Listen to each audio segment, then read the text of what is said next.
Ça a l'air de marcher.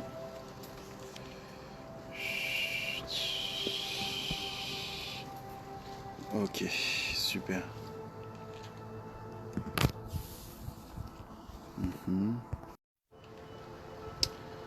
Ok, bonsoir, salut les amigos. Salut les amigos, voilà. Donc, si pour Emma Asiot, attends, je vérifie juste confidentialité. Non, c'est bon. Ouais, ok.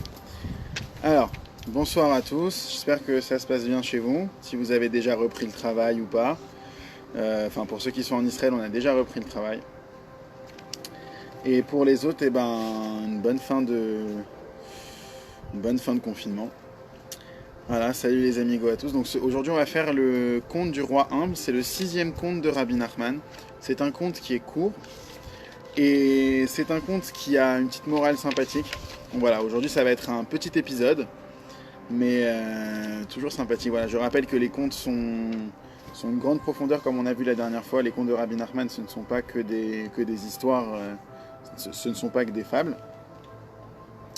Et tout celui qui a le cœur et la compréhension de chercher trouvera sûrement des merveilles. Parce que ces contes sont vraiment merveilleux. Ils sont d'une grande profondeur. Profond. Qui l'atteindra? Allez, on commence. Donc l'histoire du roi humble. Donc en fait, c'est l'histoire d'un roi qui avait un sage à son service. Et le roi dit au sage que il existe un roi. Donc le roi dit à son sage comme quoi il existe un roi ailleurs dans une autre contrée qui se signale comme étant un grand guerrier. Pourquoi je suis flou? Voilà. Qui se signale comme étant un grand guerrier. Donc il dit ça, voilà, ça c'est quelque chose que je peux bien vérifier. Il se déploie tout autour du pays, il est très influent et il sait très bien faire la guerre, c'est de réputation. Il se déploie du fait que la mer se déploie tout autour de son pays, et sur la mer se tient une armée à bord de bateaux avec des canons qui ne laissent approcher personne. Donc il est bien armé, il est entouré de la mer, et il est armé de canons. Plus en avant de la mer, il y a un endroit étendu où l'on se noie autour du pays. Il s'y trouve qu'un petit chemin là-bas, qui peut être emprunté que par une seule personne. Donc voilà, la seule entrée qu'il y a pour rentrer dans ce pays-là où ce roi sait bien faire la guerre, eh bien, c'est un endroit très étroit où on ne peut y rentrer qu'une seule personne. Et là-bas, il y a des canons, et celui qui vient pour combattre, eh ben, il se prend des coups de canon, il est foutu. Ce roi-là, il est très fort. Donc voilà, donc le roi dont on parle, donc celui qui cherche l'identité de ce monsieur. Pardon, je vais peut-être dévoiler un peu trop. Il dit voilà, je connais un roi, c'est un grand guerrier, et il est très armé, et il est très bien organisé. Par contre, il se fait aussi passer pour un roi humble, un homme de vérité. Et ça, par contre, j'ai aucun moyen de le savoir. De réputation, il n'est pas de réputation, c'est pas prouvable, c'est pas vérifiable, comme le fait d'être que le roi en question soit un homme de guerre. Et ça, comment est-ce que je pourrais le savoir? Donc il demande à son sage de lui prendre comme une photo. À l'époque, c'était une peinture. Donc voilà, avec la peinture, il veut un portrait de ce roi, car c'est un roi qui aussi, en plus, est caché des hommes. Il ne montre pas son visage. En effet, il a un genre de voilage, il a un voile en tissu, il veut pas que les gens voient son visage. Et il se tenait à distance des gens de son pays, comme quoi se tenir à distance. Donc voilà, ça c'est le contexte. On a le roi qui demande à son sage d'aller lui chercher le portrait d'un roi qui se dit être très humble. Et ce roi a un voile sur la tête, donc on ne peut pas le voir, si ce n'est qu'en allant vérifier son visage, lui découvrir son visage et regarder son portrait, et enfin le mettre sur toile. Et donc le sage, il se rendit dans ce pays, tout seul évidemment, vu qu'on a dit qu'on ne peut seulement rentrer dans ce pays que si on est seul. Et le sage, il voulait connaître l'essence de ce pays. Parce que lorsque tu arrives quelque part et que tu connais personne et que c'est un pays fermé, imaginez-vous arriver en Corée du Nord, eh bien, il faut connaître le pays dans son essence pour pouvoir atteindre le roi. Et comment est-ce qu'il veut connaître ce pays? Comment apprendre la nature de ce pays? Eh bien, il te dit, c'est par les plaisanteries. En apprenant les plaisanteries du pays, tout ce qui est attrait au rire, parce que lorsqu'on a besoin de connaître une chose, il faut être au courant des mots d'humour qui s'y rapportent. Et là, Rabbi Nachman, il va nous parler un petit peu du mauvais humour, si on peut dire ainsi. Il existe en effet plusieurs sortes de blagues. Il y a quelqu'un qui a vraiment l'intention de blesser ses amis par des paroles, et lorsqu'il a fini en toute rigueur, il dit « Mais je rigole, ça va, ne prends pas pour toi ». Comme il est écrit dans les Proverbes. 26-18, celui qui veut aller chercher. C'est comme si quelqu'un se fatigue, et il dit « Mais je plaisante en fait, c'est bon, je me fatigue pas pour rien ».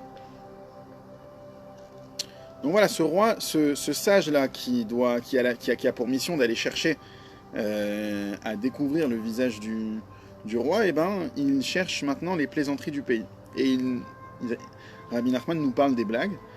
Et de même, celui qui a l'intention de blaguer, mais en dépit de cela, ben, son prochain, son ami est un peu blessé, il est touché par ses paroles. Il y a ainsi plusieurs sortes de plaisanteries. Parmi tous les pays, il en existe un qui inclut tous les pays. Donc là maintenant, Rabbi Nachman va faire une série d'inclusions. Et alors je ne sais pas du tout pourquoi est-ce qu'il fait ces inclusions-là, ni ce que ça veut dire. Et si quelqu'un a plus d'informations, ben, qu'il le donne serait vraiment intéressant. Parmi tous les pays, il existe un pays qui englobe tous les autres pays. Dans ce pays, il y a une ville qui englobe toutes les villes du pays entier, et dans lequel sont inclus tous les pays. Et dans cette ville, il y a une maison qui inclut la totalité des maisons de la ville entière, qui inclut toutes les villes du pays, lequel inclut tous les pays. Et là-bas, il y a un homme qui englobe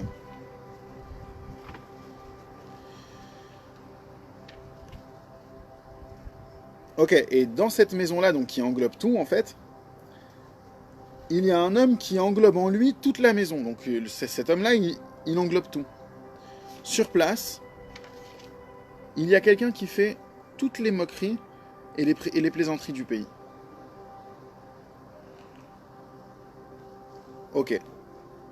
Qu'est-ce que ça veut dire? On ne sait pas bien, mais en gros, lui concentre toutes les plaisanteries du pays. Le sage prit avec lui beaucoup d'argent. Et il se rendit là-bas et il vit que finalement, eh bien, on se livrait à toutes les moqueries et à toutes les plaisanteries possibles.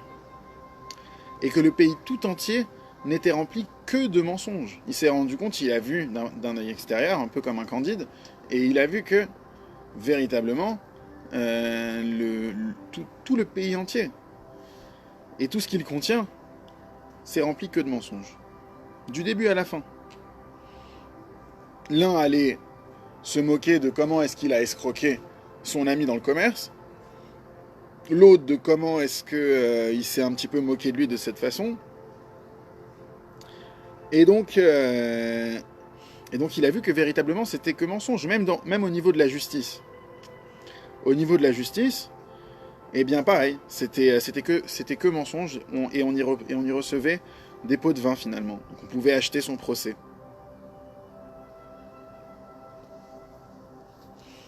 Donc il allait à la cour de justice. Ça veut dire, là maintenant, qu'est-ce qu'il a fait le sage?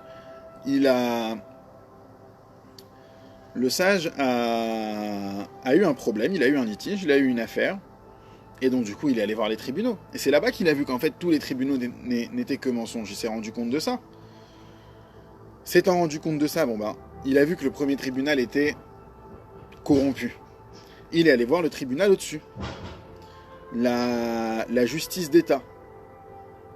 Et là aussi, il a vu que c'était que mensonge et qu'on y recevait des pots de vin et qu'il n'y avait pas moyen d'avoir du vrai dans cette histoire, un vrai jugement. Et on plaisantait là-bas et on se livrait en spectacle finalement.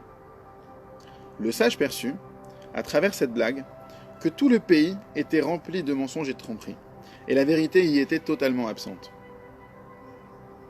Il alla faire des transactions dans le pays, et il se laissa véritablement escroquer de manière à pouvoir avoir affaire et à passer devant les tribunaux. Et c'est ce qu'il a fait, et effectivement il s'est retrouvé devant les tribunaux. Ce jour-là, il leur glissa une petite pièce. Tiens, vas-y, regarde, fais pour moi et tu vas voir, ça marche très bien.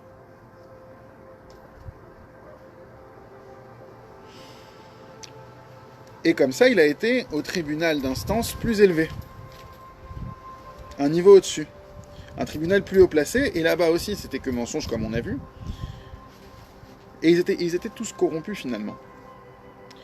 Et il monta comme ça d'échelon en échelon dans son affaire, et il arriva même jusqu'au roi. L'affaire arriva jusqu'au roi. Il vit le roi qui était caché, et il lui dit, mais sur qui êtes-vous roi? Je comprends pas. Tout le pays entier, il est que mensonge. Même le gamin, il est né, il sait mentir chez vous. C'est pas possible. Du début à la fin, c'est que du mensonge, il n'y a aucune vérité. Et il se mit à raconter tous les mensonges du pays, tout ce qu'il avait vu. Et lorsque le roi entendit tout ça, il inclina son oreille. Il était étonné d'entendre que quelqu'un connaisse vraiment toutes les plaisanteries du pays et tous les mensonges de l'État et tous les secrets en quelque sorte. Enfin, c'est même pas des secrets, c'est... Voilà quoi, il balançait littéralement tout ce qu'il avait vu. Et les ministres, voyant qui entend dire tout ça, ils se mirent très en colère, vous imaginez bien, que de rapporter tous les mensonges du pays au roi, ça peut faire des changements, ça peut déranger, c'est très dérangeant de dire la vérité. Lorsqu'on dit la vérité, on s'expose à ce que les choses changent. Et du coup, ici, les ministres étaient très en colère, parce qu'ils ne voulaient pas que les choses changent, ils voulaient garder leur position.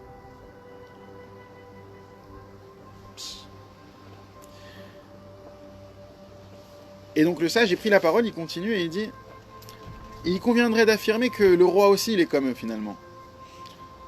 Il lui dit, mais voyant que tout le pays en fait n'est rempli que de mensonges, que la vérité ne s'y trouve nulle part, alors sûrement que le roi aussi, il fait partie de ce mensonge-là. C'est pas possible que le roi, il fasse pas partie de ce mensonge, sachant qu'il est au top, au sommet de la pyramide. C'est pas possible qu'il ne se rende pas compte. Lui aussi doit faire sûrement partie du mensonge. Cependant, continue, il lui dit, cependant, c'est là que je vois que vous êtes vraiment un homme de vérité. Tiens, surprenant. J'ai compris en fait. C'est pour cela que vous vous tenez éloigné d'eux. En fait, vous ne supportez pas le mensonge, monsieur le roi. Vous êtes quelqu'un qui ne supportait pas le mensonge du pays. Vous le voyez, mais vous refusez de le voir. Ça vous fait trop de mal. C'est pour cela que vous ne supportez pas le mensonge du pays. Et il se mit à énormément louer le souverain en disant voilà toutes ses qualités, comme quoi c'était quelqu'un de très humble, de très élevé. Et étant un roi modeste et véritablement humble, lorsque on fait des compliments à quelqu'un qui est humble, eh bien ça a pour effet de diminuer la personne. C'est comme si quelqu'un vous faisait un compliment. Tu es gentil, tu es le meilleur, tu es adorable, et il n'existe pas deux personnes comme toi sur Terre. Tu es intelligent et tu peux réussir à faire beaucoup de choses, tu parles beaucoup de langues, tu es vraiment quelqu'un qui a un grand cerveau et tu te laisses jamais abattre. Et alors ça, il y a des gens, ça va faire plaisir quand tu leur dis ça. C'est normal, tu les complimentes. De manière générale, un compliment fait plaisir. À une personne qui est humble, profondément humble, lorsque tu vas lui faire ce compliment-là, eh bien,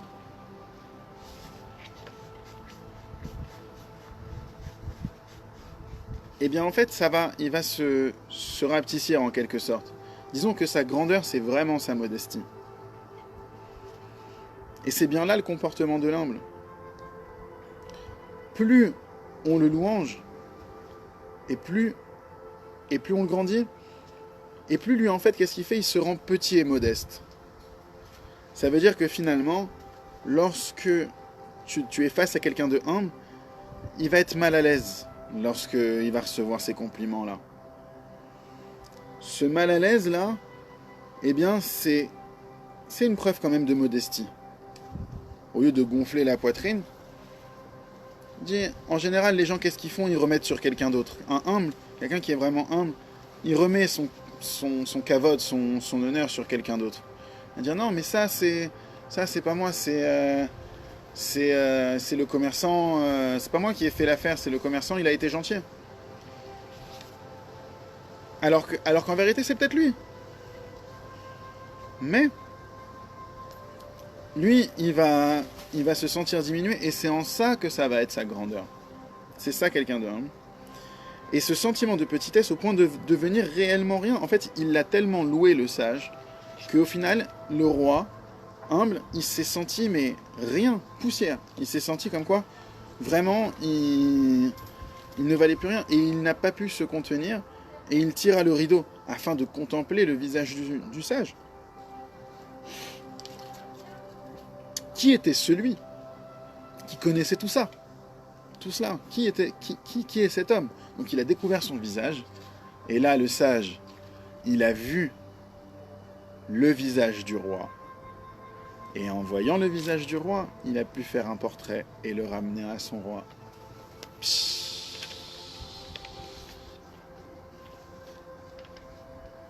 C'est fabuleux. C'est fabuleux, c'est fabuleux.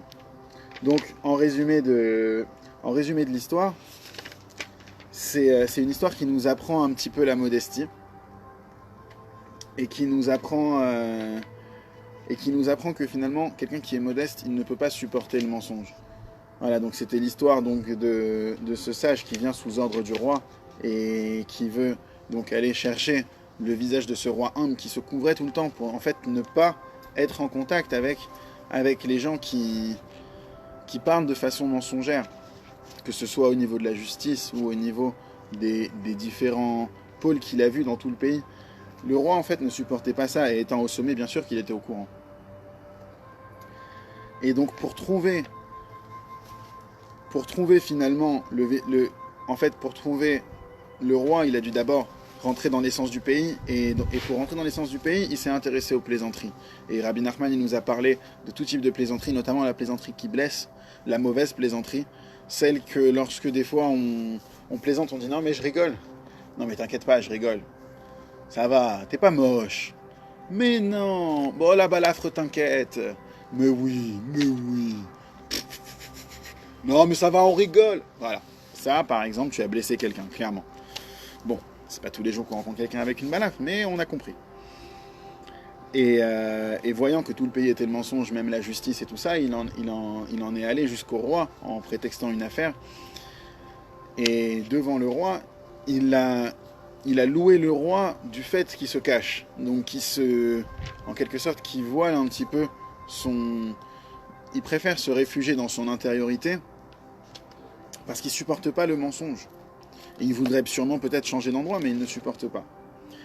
Et lui, comme c'est vraiment un roi humble, le sage, il a commencé à le louer. Il lui a dit, mais vous êtes différent. Et l'autre, à chaque fois qu'il évoluait dans ses louanges, l'autre, il se sentait à chaque fois de plus en plus petit. Ça veut dire qu'il était un peu mal à l'aise par rapport à ça. Et lorsque vraiment il a compris que, attends, mais lui, en fait, c'est un sage qui a vu tout le pays. Et il a vu que c'était rempli de mensonges. Et moi, je me cache de tout ça. Mais qui c'est cet homme? Il a voulu le voir. Il a retiré son masque et ainsi il a eu le visage du roi. Et là-dessus, donc Rabbi Nathan, qui est l'élève de Rabbi Nachman, c'est un peu sa réception, disons. Sauf le Likutei Moharan qu'on a de Rabbi Nachman, eh bien, sauf le Likutei Moharan et bien sûr les Sipurei Maasiyot, peut-être un ou deux autres écrits dont je ne me souviens pas. Ça c'est ce qui a été écrit directement de la main de Rabbi Nachman. Et Rabbi Nathan, lui, a apporté a apporté un éclaircissement, il a été la réception des enseignements de son maître.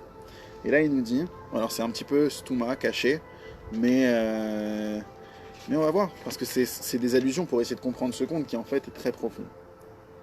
Très important de se rappeler que c'est très profond, d'ailleurs il va le dire. Les chemins de Tzion sont endeuillés.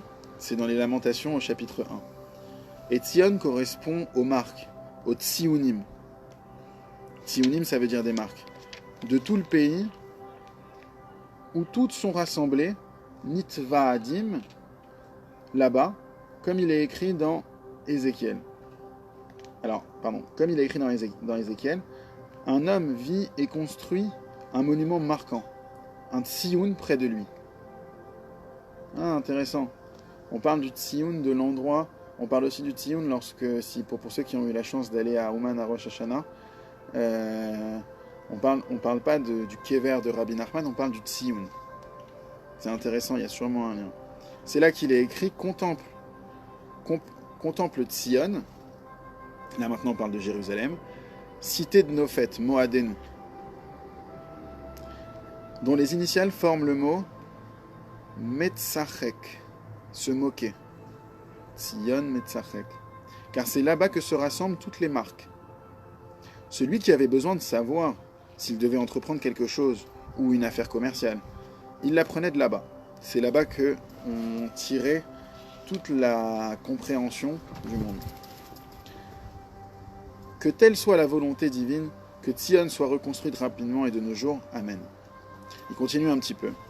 Il dit, vois, comprends et observe, toi qui réfléchis, jusqu'où vont les choses. Heureux celui qui patiente et qui se fatigue à savoir et à saisir le secret de ces contes, dont on n'en a jamais entendu de semblable depuis les temps anciens, les temps antiques. Sache que tous ces versets et les allusions sont ramenés après quelques-uns de ces contes. En fait, non pardon, j'ai mal lu. Ce qu'il dit ici, c'est que sache que toutes les allusions qu'on donne là à la fin des contes, ce n'est que de simples allusions et de simples dévoilements, afin qu'on sache que ces contes, ce n'est vraiment pas une chose qui est vaine. C'est pas quelque chose qui, à Dieu ne plaise, ne sont que des fables ou des histoires sans fond. Au contraire, ça a beaucoup de fond, c'est très profond, et comme on l'a dit la dernière fois, ça sort véritablement une personne de son sommeil. Conformément à ce qui fut entendu de sa bouche kadosh, quand il affirma qu'il ne dévoilait que de simples allusions dans certains versets qui font référence au secret des contes, afin de prendre conscience qu'il ne proférait pas des paroles en l'air, des paroles vaines, à Dieu ne plaise. Cependant, le secret des contes, dans son essence, est éloigné de notre compréhension. Profond, qui peut l'atteindre? Voilà, donc c'était un... Moi j'aime beaucoup ce conte. J'aime beaucoup ce conte parce que c'est un conte rempli de morale, il est court. Et voilà, c'est un... Moi j'aime bien ça... Ça fait réfléchir aussi sur la modestie, c'est intéressant. Donc le prochain conte, ce sera, si Dieu veut, samedi soir, et ce sera le conte de la mouche et de l'araignée. Ce sera le 7e conte de Rabbi Nachman. Le conte de la mouche et de l'araignée. Ah, et après, on va avoir une longue histoire qui sera très intéressante, ma préférée d'ailleurs, le conte du Chacham et du Tam. Allez, je vous souhaite bonne soirée, et à samedi soir, à très vite, des bonnes nouvelles à tous.